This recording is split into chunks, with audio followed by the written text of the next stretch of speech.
Hi, I'm Brooke, and today I'm talking to Thomas, who's going to share with us his carnivore journey. Thank you, Thomas, and thank you so much for coming on. Of course. Thank you, Brooke, for having me on. Yeah, thank you for taking the time to share with our listeners how it's been for you. And so let me just get started with what was life like before you decided to go carnivore? Yeah. So a little bit of my story. Back in high school, like ninth to 10th grade, I had awful, terrible acne. And I'm a student athlete, or I was a student athlete. So I played football, I wrestled, I ended up swimming as well. And in the football culture, we'd be eating bagels and peanut butter in the morning. Coach laid out a giant spread for us. I'd have a protein bar at 10 o'clock. I'd have lunch at 12:30, a pre-workout snack at 2:30, and then dinner. And if we were going out with the team, we usually go to Taco Bell or go get some wings or something, and then have a dinner when I got home. So um, safe to say my skin was just terrible. It was awful. My chin stopped rubbing on me like 2 to 3 hours a day. And then I started wrestling as well. And so my skin just got even worse and worse. And I basically was eating like whatever I wanted. And I went to the dermatologist a couple of times. They gave me these wipes and creams. I put them on my face. I feel like my face was on fire and just burning.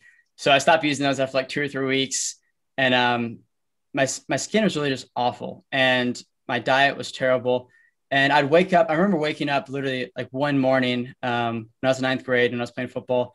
And I just had this like terrible, awful stomach pain. And I was like almost nauseous. And I didn't really think anything of it. And I would fall asleep like in second or third period in class, like 10 o'clock. If I didn't like take a 5 hour energy like halfway through the day. And this is like in ninth grade, right? Where you shouldn't need any of that. And so, I mean, I was totally just messed up in every way possible in terms of like diet and nutrition. Um, and I also like really dealt with like overeating as well, because when I got into swimming, being in the chlorine all the time, my skin dried out a little bit. So my skin was a little bit better, but there's still a ton of inflammation in my body. And I started getting into competitive swimming and went like all in. I competed at states, whatnot, but I was swimming during my peak seasons. I was swimming 20 hours per week. And so You'd have to eat so much food. it was ridiculous. I remember like I was eating so much food, and I was eating like the healthy sort of processed food. So a ton of granola, which is of course loaded with sugar and vegetable oils, granola bars, protein bars. And I was eating as much as I could, probably eating 5,000 calories a day. And I mean, I got super, super lean really fast because I was training 20 hours a week. Right. And I was just eating so much. But then when the off season came and I wasn't swimming 20 hours a week, my eating habit stayed. And so then I'd gain like 15 pounds or 20 pounds. And then swim season would come back on and I lose it all again. And then swim season came off and I like gain it all back again. Right. And so I had terrible skin. I was like overeating all the time, and my digestion was like crap. And You were it so was hungry. yeah. And I was always just, I remember I was actually looking. I've kept food logs going back to like 2014, and I remember looking at my logs, and I saw like I was eating like I weighed like 130 pounds. I was eating like 28 or 3,000 calories a day when I was just lifting like 1 hour per day. This is in like the football off season. And my diet was like protein bars, granola, cereal, Pop Tarts, and a ton of carbohydrates. And I was eating like 70 grams of fat. And so my body was just like, what is going on? Um, it was like my body, my health, it just weren't where I wanted it to be. And nobody like, there are no solutions out there, right? So I go to the dermatologist, like take this pill, and then nothing happens. And I remember actually one evening, like one time, I had been off, like I didn't take any pills or creams from the dermatologist for a while. I had just finished swim season, and I kind of had like a couple weeks of downtime. It was around Christmas time, and the dermatologist gave me this new pill to try for my acne. And it was like at that time it was like moderate, so it wasn't at my worst, but it was like okay. And then I took the pill for like 3 days, and I got the worst breakout I think of my life. It was like all over my chin, all over my face, and this is around Christmas time too, right? So I'm going to the Christmas church service, and we're taking Christmas pictures. And I remember it was like New Year's Eve. And I didn't have any plans for New Year's Eve, but like kind of last minute, a friend from work invited me to a party he was having. And I remember being like so embarrassed about the way my skin looked. I even considered not going. And I was like so self-conscious about it. And all I wanted was just to clear my skin. But really it was just because like I didn't want to feel the insecurity anymore. I wanted to feel like confident that I could go out and walk out somewhere and I wouldn't have to worry about someone like walking up to me and making eye contact and then immediately having their eyes go to my face or forehead or whatever it was. And so I was like super insecure about it.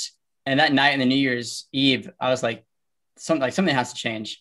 And so over the next like 12 months, I really started reading more nutrition and books. I was like, okay, there has to be a solution out there, because I remember reading articles about like indigenous populations, like they don't have acne. Like this is not a thing. So like, there's obviously something missing here. I don't know what it is, but like, I want to find it. And I ended up reading the Bulletproof Diet in about 12th grade. And so I started following that way of eating, and it helped my skin a lot, but I was still eating a ton of vegetables. And there was times like my skin would break out and I'd be like, what the heck's going on here? Because like, I'm eating all these like healthy foods. And I remember one night I had a dark chocolate bar, and I like really dark chocolate. It was like 88% cocoa. And it's like 10 grams of sugar in the entire bar. Right. And I eat it and it feels like my blood sugar is through the roof. My heart starts pounding a little bit. My skin gets inflamed. And I was like, this is so weird, because I thought it was the sugar. And I'm like, there's only 10 grams of sugar in here. I can have like 3 pieces of fruit and I feel fine. But what's going on? And then one day I was listening to a podcast and Dr. Paul Saladino came on the podcast, and he was talking about how he reversed his eczema following a carnivore diet. And so I was like, oh my gosh, like what if plants, what if like those are triggering my skin? And I never like considered that before in my life. I always thought it was something else. And for the first time I asked that question, and then I was like, well, I'm going to do a 30-day carnivore reset. And I was like, I don't know if I can do the rest of my life, but I can definitely do it for 30 days and just see what happens. And so I went carnivore 30 days, and like my skin, it was like the best it ever been. It was like night and day transformation. And I still, throughout like the 30-day challenge, my face cleared up a lot, but there's still some like inflammation in my body I felt. And so after like tweaking a couple of the more like the marginal carnivore foods, which like some people can tolerate, some can't. After tweaking a couple of those, I got it to a point where like now I have a baseline of food where I just feel like my skin's awesome all the time. And how long ago was that? So 30-day reset, I went, it was just about the beginning of the year. I listened to the podcast in like December time. And then I got the book and I was reading about it. And this is like he was the first person I'd really heard about the carnivore diet. And then now I've like started reading Dr. ShawnBaker stuff and Judy Cho and a lot of other like people in animal-based space. But I read the book and I was like, this is insane. Like plants don't want to be eaten. That's the first time I really understood it. I remember he used this analogy where he was like, let's look at life from the point of view of a plant. And it's like, it's stuck in the ground. It can't run away. It can't fight back. And everything wants to eat it. And it's like, how does it defend itself? Right. And is the plant chemicals and the toxins. Yeah. They're amazing chemists, plants. They are. And they just take the sun and the water and they grow. It's incredible. And like, I just had this like major light bulb moment. I was like, oh my gosh, plants are like trying to kill us, and there's actually not a lot of nutrients in them. And so I completely shifted my diet, and I've been 100% carnivore since then. When you were suffering with your skin so much, what was going on with your gut? Did you have gut problems? Gut issues then? Yes. Yeah. So there's definitely a couple things at play with my skin issues there. And I'd actually noticed, like, I used to have this snack that I loved. It was called Alyssa's Healthy Vegan Bites. And they're like these like cookies. And like in terms of like, if you weren't looking at it like carnivore versus non-carnivore, like the regular spectrum, they're like healthier compared to cookies, right? But they're still like cookies and a bunch of plant stuff in them. And I remember having these, and I'd have like a box or two a day, like, and it was like 400 calories per box. And then the next morning, I have morning practice in the morning. So like I wake up at 5:30, and the mornings after I had that, I was just like, I was done. My gut, my digestion were just wrecked. And I'd always noticed that my skin would always break out when I had these like digestion issues and gut problems. And like, as I was saying too, I like nausea, and it was like all this like terrible gut stuff as well. Were they heavy in nuts? Those No, they were nut free. The main thing I think was they had the sweetener, was it? It was like a fiber sort of thing, the fiber sweetener. And so there's too much soluble fiber in there. And so I could have like a couple of them, but if I had like a box or two, which kind of like the way I operate is like, I either want to have like everything or I just completely abstain from it. Right. Like I don't just have like one piece of something. Like I want to have like 2 boxes. Well, you were hungry.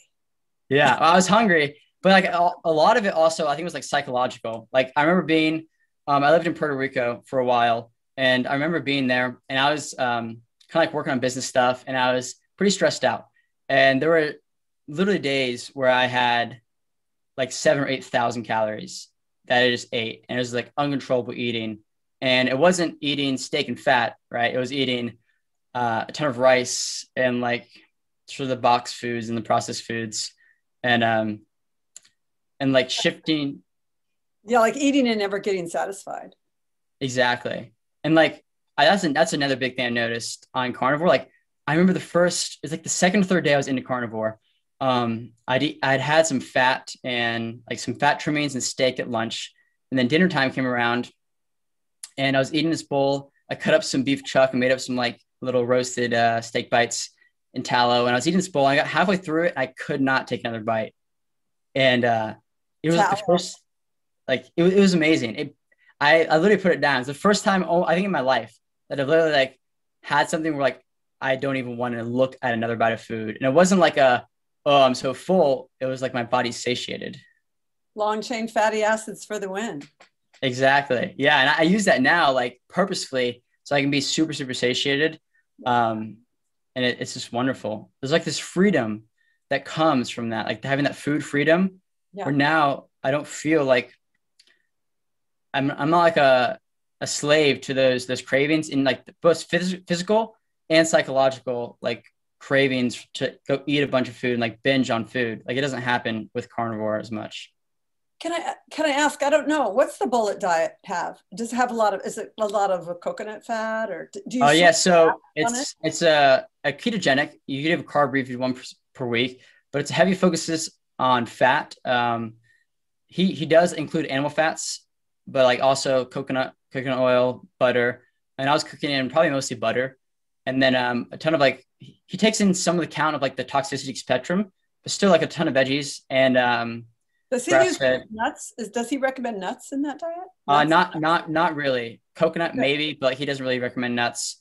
And so like in terms of like compared to my old diet, that was on your way with that diet. How could you get on your way? That was miles ahead of where I was.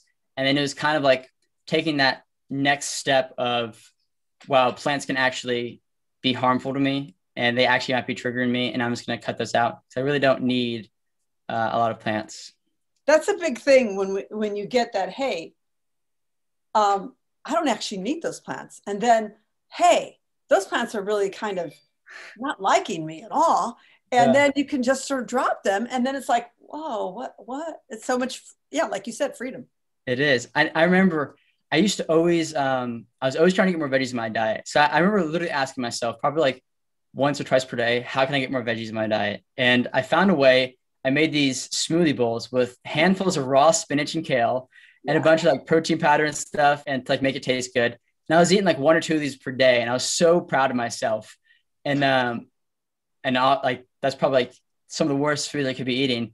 And then in a couple weeks into carnivore, I was cooking up dinner, and I had this plate, and I had some steak on it. I had some liver, and I had some heart. And I looked at it. It was like this giant plate of meat that I have in front of me. And I was like, this dinner I'm having tonight is like 100 times healthier than all those raw veggies and those smoothie bowls I was eating. And it tastes like amazing. And I was just mind blown that I get to eat this stuff like every day. And, it's not as pretty, but not as pretty for Instagram, but it's so much more tasty, and I feel so much better with it. So your skin cleared up pretty quickly, I would think. And then with that, can you mention were there mood changes for you? Yeah. In terms of mood changes, I think it was probably driven by like my internal state. And so I didn't notice as many, like, I know some people were pro like optimism and like feeling like that. For me, it was more like I had this sense of calm and peace and confidence because I was in control again. Because like I remember in Puerto Rico going into it, I said to myself, like, I am committing, because I wanted to lean down. I wanted to like get cut. So I was like, I'm committing to only eating 2,400 calories a day, no matter what. And then 2 weeks later, I go and eat 8,000 calories. And it's like, the cognitive dissonance on that is massive. And the self-respect too. It's like, you said you were going to do this and you didn't. And then now, like, being in this place for like, I don't feel like I'm like, I can say something like that now and be like, I'm good. I don't feel the need to go and like binge eat or like eat all this stuff. And so that internal confidence and that state is really like, empowers me. Well, you're really young, so your workouts have probably always been good. I'm just wondering if you saw some improvement with your diet change. Yeah. So in terms of athletic performance, when I started carnivore, so I did competitive, right? I played football, wrestling, swimming throughout high school. And starting carnivore, I wasn't like, I'm not doing competitive sports now out of high school. And in terms of like athletic performance, I didn't really have a baseline measurement to go to, but I will tell you, in terms of energy, like in mental clarity, it's so much more, especially like, when I eat a meal, that's a huge thing. When I used to eat a meal, I would like have to go and lay down, or like I would be out. I couldn't really do any stuff after. Now when I eat a meal, I remember one time, like a couple weeks in, I got suet for the first time, some lamb suet, which is like the fat around the kidneys, which is, I mean, by the natives, like indigenous population, is the most prized fat. And I cooked up some ground beef with it. And I literally felt like I had taken a nootropic. My brain was like, it turned on, and I was able to like just go like beast mode on my work for the rest of the day. Whereas if I was going to go pound some like sweet potatoes and butter, I would just be like conked out for a couple hours. Yeah. Sue, it's amazing, actually. Yeah, I love it. And so what do you eat now? What do I eat now? What's your typical day meal or day meals? So I'll give you like a kind of a typical, I'll give you kind of more in a week, because I cycle through. I used to do like 2 ounces of each organ per day, but I found it in terms of like actually keeping it in the fridge and freezing it and all that. I now just have like a big portion, like once or twice a week, and then cycle through it. So say in a week, I'm usually always eating steak every day, and chuck roast. I like pressure cooking it. I also make steaks out of it in the air fryer, which is absolutely delicious. And then most of the time my fat is tallow, which I cook in. And then I eat a ton of organs. So I'm a big advocate of like the nose to tail style of eating, and also incorporating some seafood. So I'll have, in a week, I'll probably have 1.5 pounds of liver. I'll have some heart. I've just, for the first time this past week, I've been trying out goat testicles, which sounds like crazy, but they're tolerable. And I've noticed definitely a boost in energy and athletic performance. And then I also have cod liver packed in cod liver oil about once per week, just to like balance out my omega-3s. And it's pretty simple. Canned cod liver is so delicious. It is. Yeah, actually, I'm gonna have some today. So kidneys, do you use kidneys?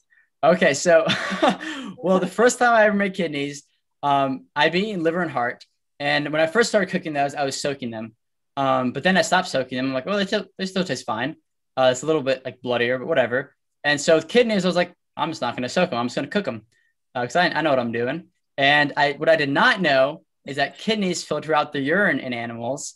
And so I opened up the bag after thawing it. I was like, oh, I think I thought it wrong or something. I was like, okay, maybe it'll go away. And I cooked it up, and oh my gosh, it literally tastes like an animal is going pee in my mouth. That's literally what it is. It doesn't, with organs, most organs, it's really about freshness. Mm-hmm. I just served up some fresh kidney. It was really fresh, got it at the butcher, of a pastured, beef cow. Mm-hmm. And it's like really firm. It's not bloody or anything. It's so weird looking. Kidney is a Yeah. weird, scary looking organ. I'm always like, it's with the big lobe. It looks like Halloween. But then I'm always surprised at how unorgany it tastes if it's fresh and Yeah. you just slice it. And it doesn't have that urine taste if it's really fresh. So, I think Yeah. that's key. I think that was the first time I made it. And then I was like, maybe I should look up a recipe. And so I made it again and actually prepared it and soaked it and boiled it. And it tasted much better. But You soaked it in milk or something? What'd you do? oh yeah. So I did it. I did a soak in like water, but my main like degrossifying it was boiling it in water. And that was a recipe I just got offline. But usually when I soak organs, because I soak my liver now typically, and I soak it in lemon juice. And lemon juice. You soak the liver in lemon juice? Mm-hmm. Yeah, because if I don't have milk, lemony then when you eat it, it has a little bit of a lemon tang, but it's actually very nice because I don't have milk usually at the house, and because I get all like my dairy, I've experimented with some dairy products right now, and I'm still kind of experimenting with that, but I get it from a local farm, so like we get it every 2 weeks, and I eat liver like 4 times every 2 weeks, and so I usually just use lemon juice to soak my liver. And that sounds like you're having fun in the kitchen. Oh, it is fun. I've been experimenting with a lot of stuff, and it's been a lot of fun. And like there's still so much variety, but there's also like you can take it as simple or as like variety as you want. So I could literally eat. I mean, the first couple of weeks I was just eating chuck roast, egg yolks, fat, and like broth every day. That's what I had all the time. And now like this past week I cooked up. I made some pork heart, and I made some jerky out of that. And I made some air fryer, like chicken tenders with pork rinds and egg yolks and like a chicken we got from the farm. And so like you can mix it up as much as you want. I like keeping it pretty simple typically just for like satiation and weight loss. And that's another thing that I didn't really touch on, and I closed the loop on that. But so when I was swimming and going between off season and on season, my leanest weight I cycled through was about 160, and I was pretty shredded at that weight. And then I'd go up to about 170, 175 after. When I went to Puerto Rico, I was like 165. When I left and I came home 6 weeks later, I was about 186 pounds. So I'd get like 20 pounds, and I like using carnivore, and like it's just association, right? I've down like 20 pounds, and it was easy. It wasn't like I have to hit this amount of calories each day and restrict it. It was like I could literally eat like these massive meals that are like fat and steak and so satisfying. And I feel so good about it. That's awesome. I'm so glad that you found your way to the carnivores. I want to, because you were talking about acne, I want to touch on this very popular kind of dangerous medication, Accutane, and what you can tell us about that. Yeah, so for sure. I'm very fortunate that I didn't ever go down that Accutane path. By the time that I was like in the question, I was aware enough to know that like there's other ways to do this. But what Accutane essentially is a ton of synthetic vitamin A, and it has like terrible short-term and long-term consequences. So they tell you you're not allowed to go outside in the sun. You get super dehydrated. You have to get your blood checked like every couple months. And it just completely wrecks you. And what was fascinating when I heard about this, so taking Accutane, it's like we've all heard the polar bear liver lore. Like these explorers, they went out, they ate the polar bear liver, and they OD'd on vitamin A, which you don't really need to be afraid about ODing vitamin A from beef liver, because polar bear liver, I think, has like millions and millions of vitamin A units per gram or ounce. It's like something ridiculous. But these explorers OD'd and they died. Accutane is kind of like polar bear liver, but it's just synthetic vitamin A. And in liver, there's real vitamin A, which is retinol with the animal form. And so using like liver, I was able to like heal my skin. And so like everything that Accutane is supposed to do, liver does, but it's in the natural form, in the animal form. And your body absolutely, my body, I know, loves it. And I always get this energy high after I eat it. But like Accutane, it's not necessary. And I've had friends who've like gone on it, and their acne goes away. But some people, their acne comes back. And usually like their skin's like super dry. They can't do anything for like months. and it like wrecks their body. And I just wish like I could just share with them like, hey, if you just like start eating some liver and start eating more animal based and cut out some of those triggering foods, like the foods that were triggering my skin, but like processed grains, processed sugar, vegetable oils, like those are like the triad of skin disruption and just like health disruption in general. And like if you just cut those out, start eating more animal foods and start eating liver, you could clear up your skin so drastically and so fast. It's incredible. It's hard to believe that those very clever chemists that came up with Accutane, because they're very clever, uh, didn't know about liver. It, But there's no it, money to be made. no, right? Tell Yeah. people. Telling people to go eat a pound of liver a week. Like, well, I can sell you the liver and make like $3 a pound on it, or I can give you this prescription drug and charge you a ton of money and keep you on it for like 6 months or a year. Yeah. Yeah. I think it was always a subscription. Yeah. The subscription. So people would just, yeah. I'm so glad you touched on that. Maybe you'll help some people with that are, because I know that really difficult acne is so psychologically, emotionally hard on the person. And it's at a time of their life when they're just trying to, find out who they are. So I know it's really a big deal. Yeah. I mean, that was like my main driver is I was like, because like most, like a lot of people didn't have it. And so at first I was like, this is like unfair that I'm the guy who has like the skin. But now like I realized it was actually like a gift because this, like basically like if I eat anything that's triggering my body and causing inflammation in my body, my skin's going to show it.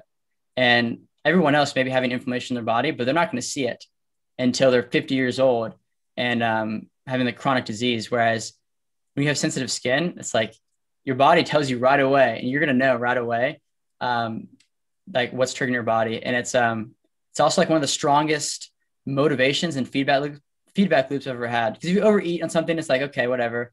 Nobody's going to notice if you do it 1, 2, or 3 times. But if you eat something bad for your skin, the next day, even within a few hours, it's going to show. And so like, it's this massive driver and motivation to basically eat like really great foods for my body. That's awesome. That's awesome that you're still learning about it, and you're seeking more and more answers, and you're putting it out to people. And how can people reach you? Yeah. So I actually put together like a training and a course kind of like in how I did this. Cause I used to have like overeating, weight loss, skin issues. And so I put together training, and people can find that at carnivoresecrets.com. And they can find the training there if they kind of want to like skip a lot of the struggle or the struggle and the trial and error that I went through, kind of get the fast track to success. That's awesome. I'm so glad that that you are connected to MeetRx. Have you gotten to use the meetings or the community? It's a great community. Yeah. So actually, I interviewed when I was like going out trying to like figure out more about the carnivore diet. I went to MeetRx and I used it for a couple of things. The first thing was the success stories, because the biggest thing was like belief. Like, is this going to work for me? Maybe it's worked for a lot of the people, but is it going to work for me? And so going through, and I just like read, there's like hundreds, maybe even thousands of success stories you guys have in MeetRx now. And it's like so inspiring to see people who like had the same thing as me, or they're dealing with something and then they reverse it. And the transformations was blow my mind. There's one guy, Raymond Nazin, who I interviewed. And I remember seeing his before and after picture. And before, he's like this super overweight guy. This is like probably eating TV dinners. And you see him like a year or two later, and he's like got a super hardcore 6-pack. And Super fun. Yeah. Exactly. Yeah. He looks like a different person. And I was just mind blown by that. And so the MeetRx like community, the coaches in there, interviewing them, like that's like such an important part, because when people go carnivore, like we get a lot of blowback if we're public about it. And people like, isn't cholesterol bad for you? Isn't saturated fat gonna make your heart explode? And so if you have nobody around you, it's gonna be hard. But having that community of like online people, there's like you have the guys of the Facebook group, the actual community coaching, and those are like invaluable resources, especially when we're getting started. That's like the hardest part. And then you have this community of carnivores. It's awesome. Yeah, it's really nice. Supplement support. for the carnivore diet. Exactly. Well, thank you so much, Thomas, for sharing your story. I'm sure it's going to help a lot of people, young people too, especially. Thank you. Yeah, thanks. Thanks for taking the time to share your story. And yeah, I'll see you on the meeting circuit at Meter X. All right. I'll see you soon, Brooke. Take care.